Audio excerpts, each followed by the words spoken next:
Olá visitante, saudações. Seja bem-vindo, em continuidade à série de vídeos da obra intitulada Iniciação Esotérica. Hoje, com o terceiro vídeo, apreciaremos o tema Meditação e Saúde Emocional, com os tópicos: perigos da meditação desorientada, perigos físicos, o magnetismo curativo, conhecimento e viagem ao plano astral, desdobramento astral e seus perigos.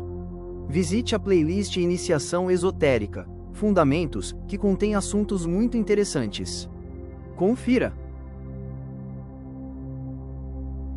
Capítulo 23, Perigos da meditação desorientada. Embora pareça absurdo falar-se em perigos da meditação, eles existem, como os veremos.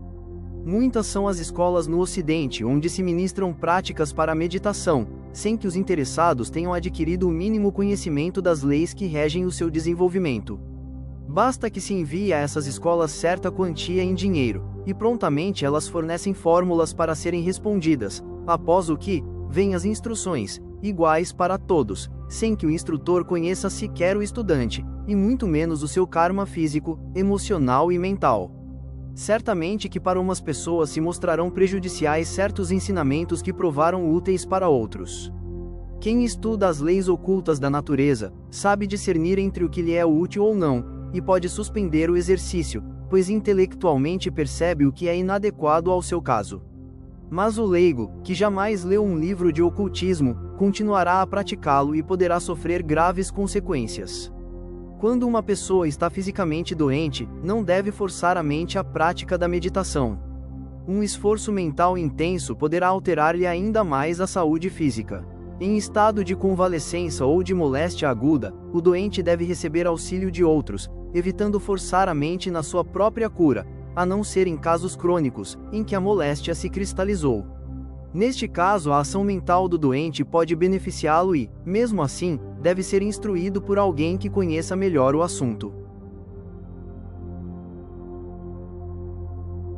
Perigos físicos. É comum no início das meditações o aparecimento de impurezas físicas, emocionais e mentais. Conhecem-se casos de pessoas que, nas horas de concentrações normais, são perturbadas por dores físicas, desajustes emocionais e confusões mentais, tão sérias que, não conhecendo as leis que regem a matéria dos veículos que as envolve, não sentem-se animadas e desistem. Retornam à vida superficial, atemorizadas de aprofundar sua consciência e de arrancar os espinhos, até encontrar a flor do espírito. Repetimos que antes de iniciar qualquer exercício ascético, deve o estudante conhecer as leis que operam em cada plano da natureza.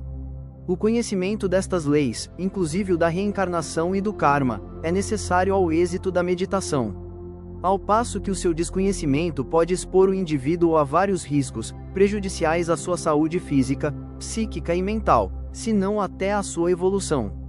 Quando, durante as meditações, aparecem dores físicas, estas podem provir de insuficiências orgânicas, tendo em vista a meditação forçar a circulação do sangue no órgão doente. O órgão dá o sinal de alarme, mesmo quando o meditante ignore a deficiência do órgão afetado. Se ele tem conhecimentos de ocultismo, busca descobrir a razão da dor, e a própria mente atinará com o processo a seguir para melhorar ou mesmo curar-se. No entanto, se a meditação é realizada empiricamente, isto é, sem um estudo prévio, o melhor é suspendê-la e curar primeiro o físico, pois, segundo a doutora Anne Besant, existe o perigo da transferência para um veículo superior, da enfermidade eliminada do corpo físico, pois toda doença corporal é, com poucas exceções, resultado de um mal já existente nos planos superiores. Melhor seria esperar que a moléstia fosse resolvida no físico, e não fazê-la retroagir ao veículo superior donde proveio. A enfermidade física é, muitas vezes, consequência de um mau pensamento ou de um mau desejo, e em tais casos a terapêutica física é a preferível, porque não fará retornar a doença ao veículo sutil, como o faria a terapêutica mental. Magnetismo curativo. O magnetismo curativo não oferece risco, pois corresponde ao plano físico, contanto que a pessoa que o aplique tenha, além de saúde, desejos e pensamentos puros. Porém, a ação da vontade do próprio indivíduo pode, pela meditação, provocar uma reação no veículo de sua origem. A ação de alguém magnético e puro pode levar ao doente magnetismo são, aumentando seu poder de reação física. A ação mental do próprio doente, quando mal orientada, elimina de si as poucas energias mentais que possui, prejudicando-o ainda mais. A meditação deve ser começada por um exercício rápido de concentração. Se o praticante não sabe diferenciar a concentração ativa da passiva, pode cair em passividade mental, mediunidade, e, assim, atrair para si toda espécie de elementais ou desencarnados ansiosos por se manifestarem, o que lhe seria gravemente prejudicial.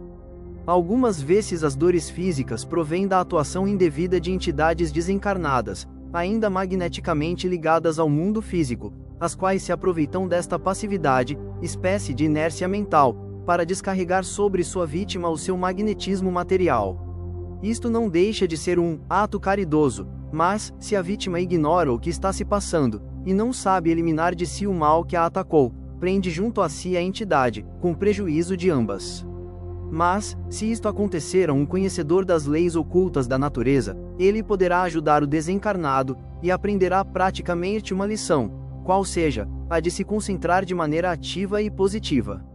A cada passo deparamos com a vantagem do conhecimento teórico destas leis, antes da realização de qualquer prática.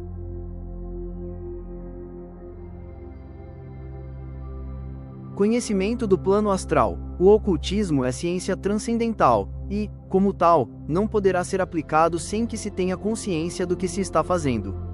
Uma simples meditação, mal orientada, poderá fechar as portas ao estudante a qualquer progresso futuro.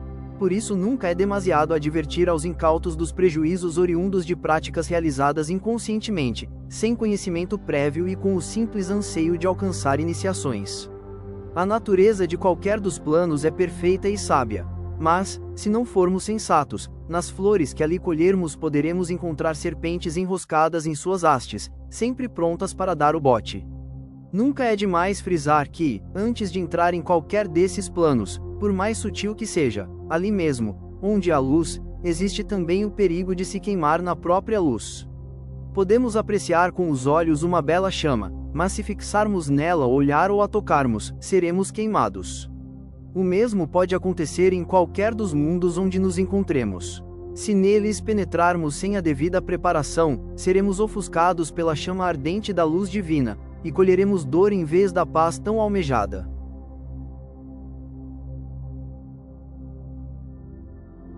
Viagem astral. Quando vamos fazer uma simples viagem, nos preparamos para ela.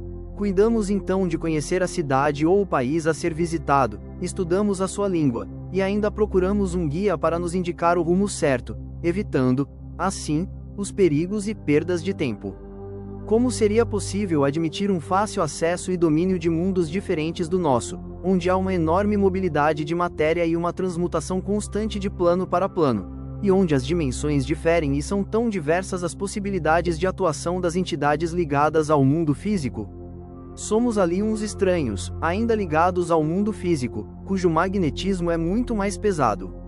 Na melhor das hipóteses, íamos ficar como que tontos diante de novas luzes, novos sons, mas, como o selvagem diante do mais belo quadro, íamos voltar sem nada aproveitar, senão mais confusos. A matéria do plano astral tem características específicas, e para nele penetrarmos, deveremos saber trasladar para ali a nossa consciência do plano físico. E se do plano astral desejarmos passar para o mental, teremos de repetir a mesma operação, em relação ao astral. Isto é uma tarefa para heróis. As criaturas humanas sem a mínima preparação e purificação emocional e mental, lhes será prejudicial a entrada nesses mundos mais elevados. Desdobramento astral e seus perigos. O afastamento forçado do duplo etérico que, como já foi explicado, é o canalizador de prana, ou vitalidade, para o corpo denso, trará como resultado uma completa debilidade física, a ponto, mesmo, se o ego não possuir certa evolução, de se romper o laço de ligação entre o corpo físico e o astral. Muitos são os casos de desdobramento astral, isto é, da passagem da consciência para o mundo astral sem que o duplo etérico vitalize pranicamente o corpo denso. Então, o cérebro desvitalizado não mais conseguirá ligar os pensamentos, e as lutas para a readaptação ao corpo físico serão enormes. Muitos são os que têm passado por estas dolorosas experiências, as quais têm sido a origem de enfraquecimento da memória e debilitação geral do que, consciente ou inconscientemente, provocam ou são vítimas de tais desdobramentos. Quando as pessoas já trazem no seu karma físico possibilidades para tais desdobramentos, devem abster-se mesmo das mais simples concentrações que provoquem o desdobramento do seu corpo astral. Cabe-lhes, neste caso, enriquecer e fortalecer o mental, aumentando suas vibrações, tornando-as mais fortes e ativas. Precisam ampliar sua cultura esotérica geral, procurar ambiente alegre, fugir da solidão e afeiçoar-se o mais possível das ocupações cotidianas, contrariando a tendência natural de isolamento e mórbida introversão, buscando a convivência no mundo físico, em tudo o que ele tem de saudável, belo e construtivo. Outras são vítimas de certas entidades que podem levá-las ao desequilíbrio e à loucura. O ingresso nos mundos invisíveis sem a necessária preparação prévia é mais perigoso do que uma criança atravessar, sozinha, uma rua, sem a mão protetora de um adulto consciente. Por enquanto ficamos com estas reflexões. Até o próximo vídeo, quando abordaremos os temas perigos para o corpo astral e perigos para o corpo mental. Não esqueça de visitar a playlist Iniciação Esotérica, Fundamentos, onde encontrará assuntos muito interessantes. Veja os títulos na descrição deste vídeo. Obrigado por sua companhia, nesta caminhada em busca do conhecimento e da evolução interior. Grande e fraternal abraço estoico. Fique na paz e proteção divina. Sérgio Furtado.